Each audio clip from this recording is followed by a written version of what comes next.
and welcome to our Retired Nomad Adventures. I'm Retired Rick. And I'm Daphne, and we are a retired couple who travel the world full-time about a month at a time with just a carry-on suitcase and a backpack and a $5,000 a month budget. And anytime we go to a new location, we like to share with you our first impressions and many other things about the location. And so today we're actually in Seattle, but we just got in, we flew in last night. And so we want to share our impressions with you on Hanoi, Vietnam. That was our last stop on our Southeast Asia tour and adventure. And in Hanoi, we were only there for 5 days, so... We're going to condense all our videos into one. Right. So we'll start by saying Hanoi is a city of contrast. It's beautiful and it's gritty, it's charming and it's very chaotic and it's energetic and it is exhausting. But I can say when we first came into Hanoi, it was refreshing. Yeah. Like it was relaxing. It was nice. It was comfortable. That's my first impression when I first got there. Was like, okay, we're somewhere where we're familiar with. It seems like. I would totally agree. We drove in from Cát Bà, so it was about a 4-hour drive from Cát Bà to get into Hanoi, and so we just arranged a driver. But as we were driving in, both of us looked at each other and said, okay, this is going to be great. Like, we're going to love it here. Yeah. So now we'll just quickly go through some of the basics about coming to Vietnam. So just like everywhere else in Vietnam, if you're flying directly into Hanoi, you're going to need a visa. And we applied early for the 90-day e-visa, tourist visa, and it was like $25 per person for that. Yep, very easy to fill out online, got approved, no issues whatsoever. Yeah, and then they used the Vietnam dong as their currency. We didn't bring any cash with us. We just used the ATMs when we were there, and they were easy to get to, plentiful, not a problem at all. No problem getting cash. And for us to convert for the US dollar to the dong, or vice versa, if you have 100,000 Vietnamese dong, we just times that times 4, and we know that that's like $4. Yeah, so if something was 200,000 Vietnamese dong, you know that that's going to be about $8 US. So it was a super quick and easy process for us. Then the other thing is the airport is right in Hanoi, so that's fantastic. There is traffic in Hanoi, so most people, if you're coming to Hanoi, are going to be staying in the Old Quarter area. And it's about a 40-minute to a 1-hour drive, just depending on what the traffic is like that day. And also very inexpensive. It was like... Yeah, it was, $10 to $15. I think it was like $11 for us. For a Grab. Right. So Grabs are very easy to get there.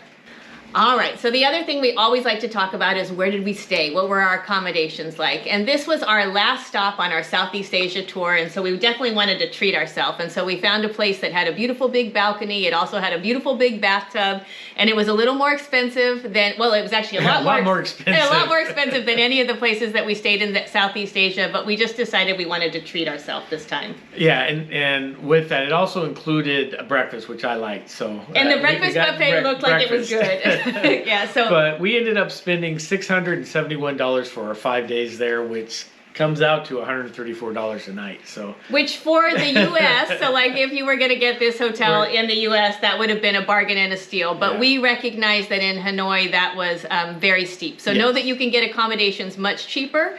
But it has an on-site gym, it had an on-site spa, it had an on-site restaurant, it had a rooftop pool, and the rooftop pool you could even swim up to a little bar there, and then had a rooftop bar where you could sit out and have a cocktail and enjoy the views at night. Right. So let's take you on a tour of the hotel now so you can see what an expensive place in Hanoi looks like.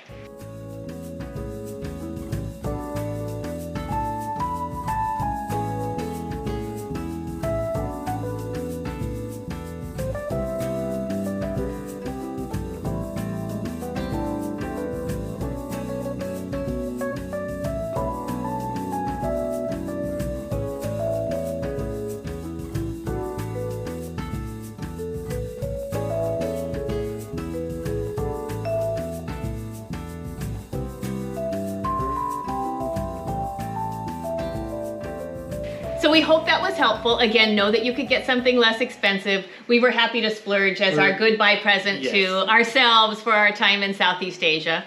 The staff there was really helpful, so that was nice. Anything we wanted, they were quick and easy to accommodate. And then, how about? Did you enjoy the breakfast? The breakfast was fantastic. Yeah. So I would say our only my only complaint was the water was it was warm water. It never got hot. It wasn't cold, but it was warm water. Yeah, it was lukewarm. And when I was really looking forward to some nice hot baths, that didn't quite deliver. And then Hanoi is not a quiet city, and so the noise level was pretty loud, kind of all the time. We're not super sensitive to it, so it actually didn't bother us that much. But if you are sensitive to noise, no, it's not specific to this hotel, but that Hanoi, the noise comes through. Right. Yeah. Okay. Now the weather. We were there in mid-May, and May begins their humid, hot, rainy season. And so the best time to go to Hanoi would be January through April. And I'd say we definitely noticed the weather. It was hot and humid during the day. And at night, we were actually woke up a couple of times because of the rain. It was raining so hard. This is a different rain than I've ever experienced. It comes down in buckets. If you were to walk on the street in the rain, you an umbrella would not help you. Yeah. It was crazy. It was nice to visit and see it for a couple of days, but I would not want to live with this kind of weather. It was intense. It was intense. And we're not, I don't know. The lightning and thunder was crazy. It shook. It felt like an earthquake. So what woke us up is it felt like an earthquake, but it was really just the thunder. And for us, thankfully, it really only happened at night. And so it didn't interrupt our daytime plans. But the truth is, we wouldn't have been able to go out in that rain. Right. An umbrella it just wouldn't have cut it. So know that as the weeks go on, I think that rain then continues to sort of spread out through the day. And then in May, it was definitely hot and humid. We came in a couple of times to take a break from the heat. And we knew it was going to be like that because that's the end of our travel, and we're only here for 5 days. Yeah. So. The next thing we always like to talk about is transportation, and we walk everywhere. And that was the same for Hanoi. It's a very compact and walkable city, but it is not pedestrian friendly. Yeah, not at all. I mean, the sidewalks are wide, and it's perfect to park your moped, park your restaurant, put some seats out there. If they're doing clippings on trees, they just throw it down on the sidewalk. So 90% of the time, you're not walking on the sidewalk. You're walking in the street. And the street is so heavily trafficked that at first, when we first got there, sort of navigating the traffic felt a little bit exhilarating. We were like, okay, we're doing this. Fun. We're doing it. We're doing it. But after a little while, being out in the heat, and also, like, you can never let your guard down. Like, you have to be on alert at all times, and you're not ever on a path that, even if you're able to be on a sidewalk for a few minutes, a moped will come zooming past someplace that you didn't even see it on the sidewalk. So I would say this is not a pedestrian-friendly city. I wanted to take some video for you guys, and I couldn't because you had to pay attention. Like when you're going, you just, even on the sidewalk, and very rarely were we able to even be on a sidewalk. Right, and it was nice to come to a controlled intersection where you had a little green man telling you can go, or a red one telling you can stop. So, you know, from being in the United States, you're like, okay, great. This pedestrians have the right of way. Don't be fooled by that. No, it's almost like it was for decoration. Like it wasn't even when you had those controlled traffic lights. Don't be fooled. Don't be fooled by them. Now, grabs were very easy to get, so you could get a grab. There was also lots of pedicabs there, so you could easily get transportation. But it's also a place that you're probably going to want to do a lot of walking. But just know that you have to be very careful walking in Hanoi. Yes. The next thing we always like to talk about is what is there to do in a place, because once you get somewhere, you got to have some things to be able to do, and this is an area where Hanoi really shines. There was so much to do there, and so I feel like we just scratched the surface. Again, we were only there for 5 days, but the things we did, we really loved. And the first thing that we did the most of was really walk around and be very careful enjoying the old quarter. It's just like there was down little alleyways were so pretty and beautiful. It just was remarkable to walk around and to see how much architecture is there, how much history is there, how charming it is. So really you're going to want to take some time to walk and just enjoy the city, get yourself lost in some alleys. Yeah, as we were walking around, we realized that just by walking, you really don't know the city you're in or the country you're in. And so it got us to, look up some Netflix movies or something on Vietnam. And it was really nice to be able to do that and to be in the city while we just watched some documentaries. And along those lines, one of the things that was top on my list is I wanted to go to the, I'll do air quotes, the Hanoi Hilton. So I really was fascinated and interested in learning a little more history there. And wow, that was a powerful, they have the prison set up now as kind of a museum, but you can actually see the places where the prisoners are, American prisoners, and then also before that, Vietnamese prisoners were kept. And so learning that history was fascinating. It's fascinating. And you have to, it costs a couple of dollars for both of us to go in, but then I would advise buying the audio version and walking around. There's 35 stations that they go in there, and I stopped at every one of them, and this, like, you just learn so much at each station. We were there for a couple hours, yeah. So it was really interesting. And powerful to hear the stories. They had recountings, so some of the people who were actually prisoners there gave their account, so you got to hear that while you were in there. So it was really powerful. Right. Of course, John McCain, was famously held there, and so it was just, as an American, moving, touching, and so interesting to be able to witness and be a part of that. So we would highly recommend that you go visit the prison museum in Hanoi. And then in that same vein, we went on a Jeep tour. It was a half-day Jeep tour, and they were taking us to all different sites around the city, but it was kind of a, an army green Jeep tour. And so well, what was funny about that is the tour picked us up as a hotel. So the guide or the driver came to our hotel to pick us up and said, yeah, we have a problem. I have to walk you to our destination. We're thinking, okay. And so we start walking down, and we see this green Jeep, and it has the hood up like it's broke down. And I told Daphne, I go, oh, it must be broke down. And then we started walking towards it. He started laughing, and he said, because of police. So we pulled back down the hood, and we got in, and we took off. So I guess he couldn't park there unless he was broke down. So he was broke down for a little bit. Until he came and got us. But it was an open-air Jeep tour, and they took us to all kinds of places throughout the city. And the highlight for me, well, there were a few highlights, but the one highlight, the first one, is they took us to Train Street, which was, for me, something in Hanoi that I absolutely wanted to do. I'd seen TikToks, I'd seen YouTube videos, I'd seen pictures. I definitely knew we wanted to do that. And so the day before, when we were out walking around, we just accidentally stumbled on Train Street. There was the cutest little older couple that were kind of by the entrance to Train Street. We thought we were going to go up to a place and get coffee, but it turns out they were kind of guarding the entrance. And so they asked us if we wanted to come up and get a cup of coffee. And who's going to pass up coffee? Yeah, so we said, sure, why not? So we went up, and then we realized, oh my goodness, this is Train Street. But had we not known, we would have thought that you had to be sort of let into Train Street, or that you had to purchase something. But just for you to know, that's not the case at all. You can just walk onto Train Street. They are there, and they're definitely trying to get you to come purchase something from their place. And I will say the coffee was delicious, so there's no reason not to.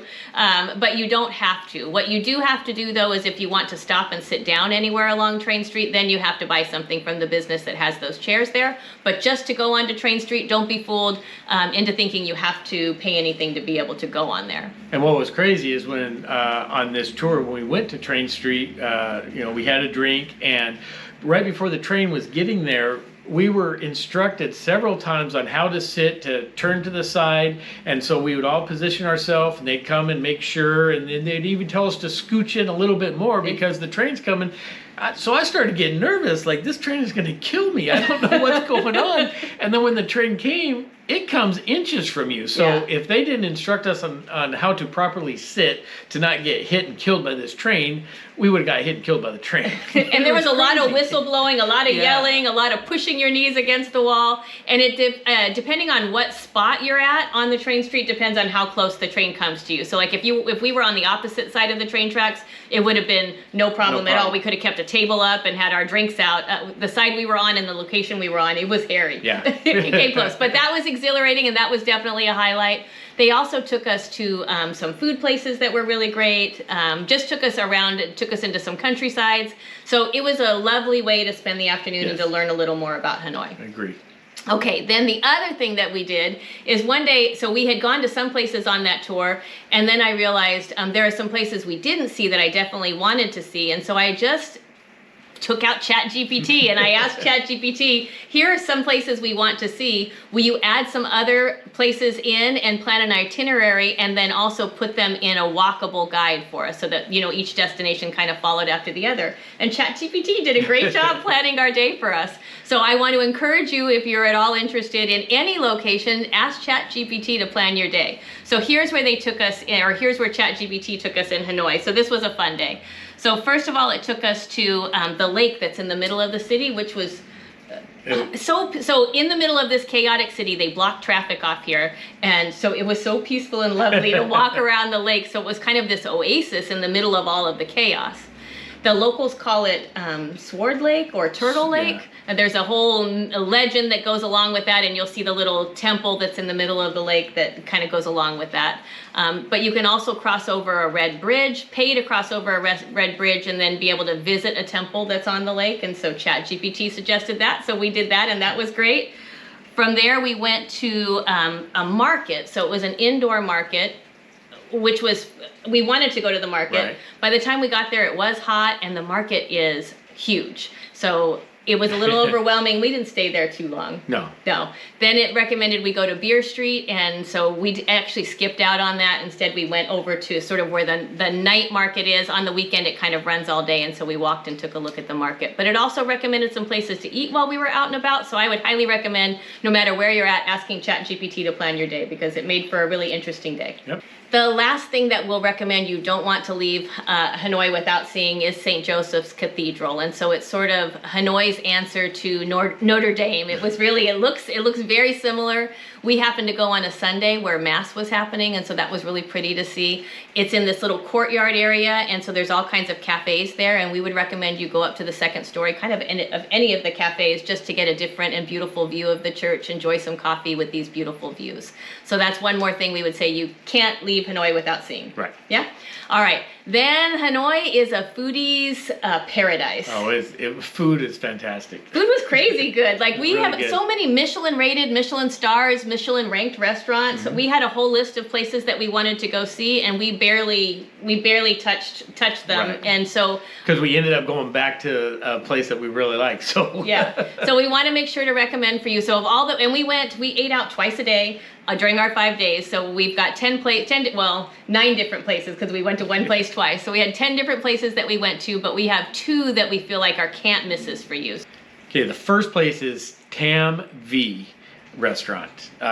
Fantastic place, great fish dish. I had a braised fish that with rice was fantastic. It had great flavors, and it was really good. It was fish, but it seemed like it was a piece of pork. Like it was fatty. It was fat. It was the flavors were amazing. It was really good. This is a Michelin-starred restaurant, and what they say about it online is that it's the cheapest Michelin-star restaurant you'll ever go to, but it did not, the flavor, the food there was delicious. I had a different fish dish the first time we went, but I wanted to try the braised fish for myself, so we went back on our last night there, and we both got that same braised fish dish. Rick said it wasn't his favorite meal the entire time, but it's up there in the top 3. Yes. For me, it was my favorite dish in the entire time we were in Vietnam. So we highly recommend. Also, it's just a beautiful atmosphere. Because it is a Michelin-starred restaurant, it's very busy, and they open at 5, and so they really recommend you making reservations.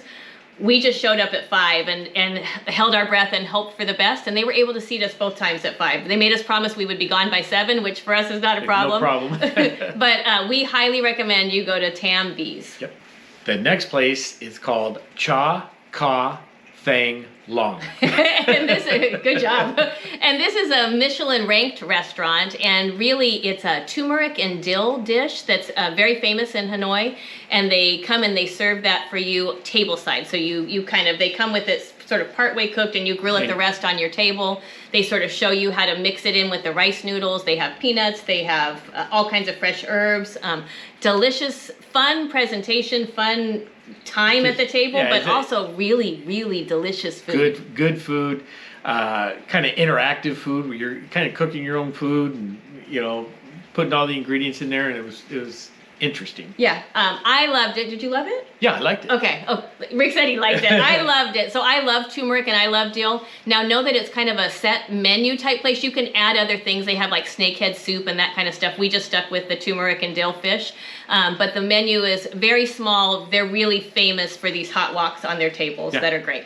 Now those are the two places that you have to go to, but also on the food tour, they took us to a place called Hidden Gem Cafe. And that was so unusual. You went down these funny little alleys to get to it, and everything in there is made from recycled materials. But everything is. The seats, the tables, just everything is made from recycled materials. It's charming and lovely in there, but they really do a nice job, a really solid job with basically all the Vietnamese food you might want. We tried the banh mi's, and that was one of the best banh mi's that I've had. They also gave us pho when we were there, and that was also delicious there. They had fresh spring rolls, which were great, and then their fried spring rolls were fantastic. And then you cannot go to Vietnam without having their coffee, and so we had a coconut coffee there, and we had a salt coffee. Yeah, delicious. So I feel like Hidden Gem Cafe is a really solid choice for all of those Vietnamese foods that you want to make sure you get while you're in Vietnam. Eating out in Vietnam, especially in Hanoi, is very inexpensive. And so we all day long could go to any little local place and pay about $10 to $15 for the two of us for 2 great meals, a drink each. And then at the higher end restaurants, remember these are Michelin rated, Michelin ranked restaurants, less than $30 for the two of us. And that would be with a beer and a wine. So like we've been finding kind of most every place in Vietnam, there's really not a lot of big grocery stores. Most people shop at their local markets, and by markets I mean like their fresh markets where you can get vegetables, potatoes, rice, those kinds of things fresh and very inexpensively. For us, we just went into the little convenience stores that are kind of peppered all throughout the city. When we talked to our tour guide about where does she go to buy her groceries, and she said they have a little local market, not like a convenience store market, but like a fresh market. And so I said, well, where do you get like your detergent or your shampoo and conditioner? And she said it was very similar, that they would have somebody in their neighborhood who had taken on like making a local store, and they would just go to that local store and buy those things from them. And so she said going to a proper grocery store, a big grocery store, is a real treat, and they don't do it very often, once every few months, and they're excited about it when they do. So. And just know that these little mini marts that we would go in and buy, wine, Diet Coke, chips, just the little things that we need, you could use credit card or cash. So you don't have to worry if you don't have your cash. You can always use credit card on those little mini mart places. Yeah, and then whenever we're in a new place, we always look to see about getting a haircut for Rick. So these were a little more expensive. This is the first time I went to one, so it ended up being less than $6. So it's still a great price. Yeah, so like we said, we're in Seattle now, so if we were going to go get a haircut here, you're going to look at $55, $60, and it was so funny. So the last day Rick said, I have to make sure to get a haircut, and it was like 120,000 dong, and normally he's been paying about 100,000 dong, and he was like, I don't know, that's a little pricey. So very inexpensive for personal care. Same thing with massages. We only did one massage when we were there, and it was under $15 for a full hour massage. So all the kinds of same things we've been seeing all across Vietnam, really very inexpensive for those personal care kinds of things. So my overall first impressions of Hanoi were comfortable and kind of familiar with the area. But then the longer you're there, you start hearing the noise a little bit more, you start seeing the traffic, you start trying to navigate everything, and it gets kind of tiresome. Always on edge, always trying to stay alive, be alert, look around. So it does kind of wear you down a little bit, and you get tired of it. So my overall impressions are it's a fantastic city to visit, but I would not live here. I would not feel comfortable with living here just because of the noise and the busyness of the city. And again, we've only here for 5 days. The 5 days were perfect for our time here, but any longer, I don't think it would be good for me. Yeah. So we really only added Hanoi to our list because we were down in Cát Bà and the airport was in and out of Hanoi. So we padded our time there and gave ourselves the 5 days.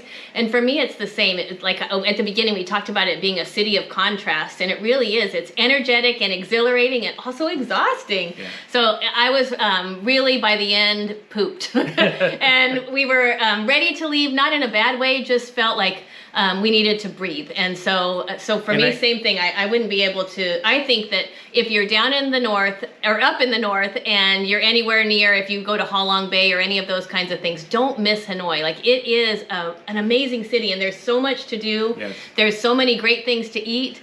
For us, though, long term, I wouldn't be able to do it. And for us, we were only there for 5 days, and it was our last leg of our journey. So we're anxious to get home also, so that could have had some bearing on it. But overall, I don't think it would be a place for us to be long term. We did talk about that. We said, gosh, what if we had gone to Hanoi first? Would we have had more energy for the busyness and the bustliness of the city? But I just don't think for us, we're not those big city kind of people. Right. But I'm super happy we saw it, and I think that you should see it also. Don't miss it if you're in the area, and the airport is so convenient, so it makes it easy to be there. Yep.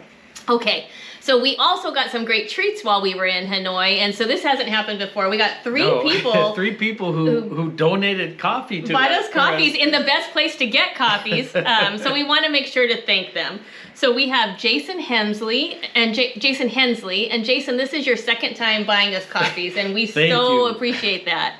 And then it's somebody else who it's their second time. Chris and Stacy bought us coffee for the second time, so thank you very much. So nice. And then Tracy Allen. Thank you so much, Tracy, for buying us coffees. I can't tell, well, we have told you this before, but we do get really excited. It is exciting to get the email saying that someone bought you coffee, and so it's just fantastic. So thank you very much. Yes. And then we hope this was helpful. If you're coming to Hanoi, we hope our restaurant tips serve you well, and then also some of those things that are can't miss activities to do while you're here. And then we hope you join us next week. So next week we are doing our budget breakdown video for the last couple of weeks. So we're going to go over our time in Cát Bà, which was 7 days, and our time in Hanoi, which is 5 days. Now, you know we have our $5,000 a month budget, but typically we're slow traveling. So these 2 weeks have been fast travel, and so it looks a little different. And so we hope that you'll join us to see if this fast travel broke our budget or not. But until then, bye.